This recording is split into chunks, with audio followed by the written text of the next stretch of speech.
Let's rock and roll and let's look at the evolution of populations, the change that occurs. We're going to do this mathematically. So what we're talking about to look at it in population genetics, to look at this change in the population, we use what's called the Hardy-Weinberg theorem. And what this is a set of equations that are used to follow this allele frequency within a population. It's also considered a gene pool. So it's mathematical equations that will follow the alleles. So here's our gene, and one R is the allele, and the other R is the allele. So remember that with the genes, one individual, the gene is made up of two alleles, okay? If the numbers or the rates change from generation to generation, the population, we say the population's evolving. If they don't change, the population's not evolving, and we say that it's at a state of equilibrium, okay? So we look at these numbers to make this determination. So in looking at, well, let's go back here. So here is equation 1. Equation 1 for Hardy-Weinberg is P plus Q equals 1. And I'm not sure why I can't draw on here, but I can't. So you would just write P plus Q. It's also in your notes, so make sure you look at this so you get the visual. P plus Q equals 1. Now remember, this is for, equation 1 is for alleles, all right? And the alleles, there's one single allele, so it's an easy way to remember. So P plus Q equals 1. P refers to the dominant allele percentage, and Q refers to the recessive. So P is dominant, Q is recessive.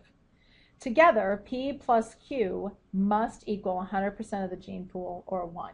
So our dominants plus our recessives have to equal 1. So when we're looking at equation 1, we're dealing with alleles. When we look at equation 2, we're looking at percent composition, or the number of organisms within the population. What is the gene pool at this time? So it is in essence a Punnett square, but in math format, okay? And you know, that makes me happy because I like math. I love math. All right, so this equation, we are looking at P squared plus 2PQ plus Q squared equals 1. Now keep in mind, we said P stands for dominant. So when we're talking about P squared, that means a dominant allele and a dominant allele. So look here, P squared, so we have one dominant allele and another dominant allele. Okay, so that would be what?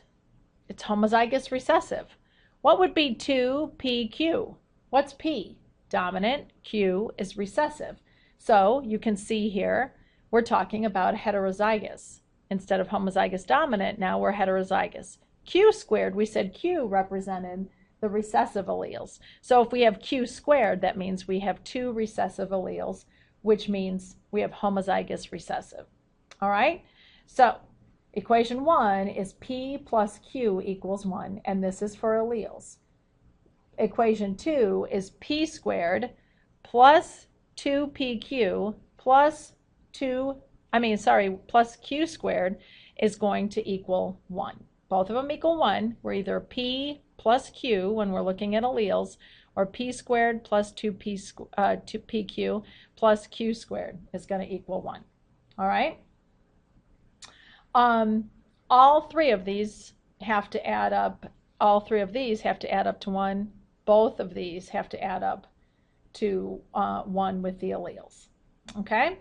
Now, these equations are mainly used in health sciences, and we want to look at the frequency of genetic conditions. So we use it, we want to see what's going to happen with these genetic conditions, because we can make determinations from that. The equations can be used to show how or if variation is preserved over time. And so is it just a temporary situation, or are we going to see an entire population shift? And of course, just like we saw in the Bozeman video, the 5 conditions that have to be met for a population to be in equilibrium, which again means that that frequency is not changing. We're not seeing any changes. It's fixed at that point. The first one is that a large population must exist. And so if you have a small population, there's a lot of changes that can take place. But if you have a large population, it dilutes any non-random processes that are occurring.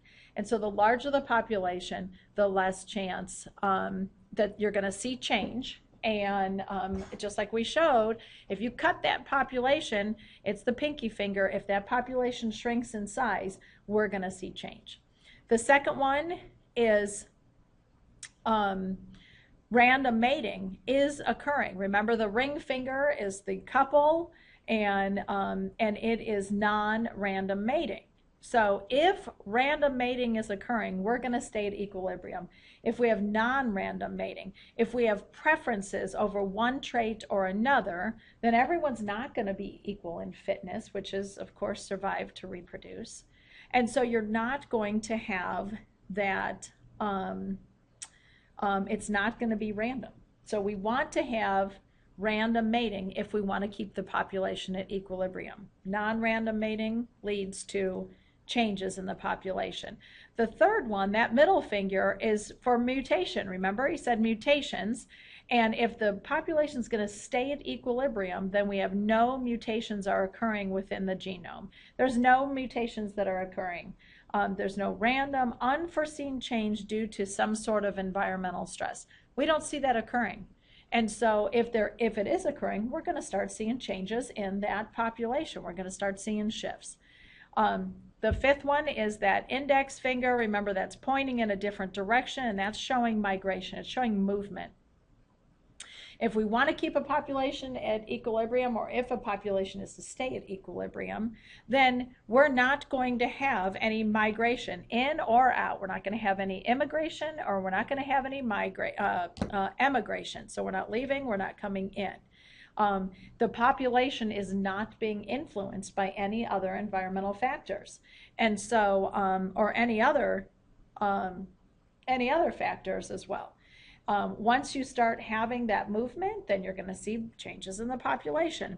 And then the last one, remember, was thumbs up or thumbs down as to whether or not these adaptations were good or bad. So no natural selection, if there's no natural selection that's occurring, if there's no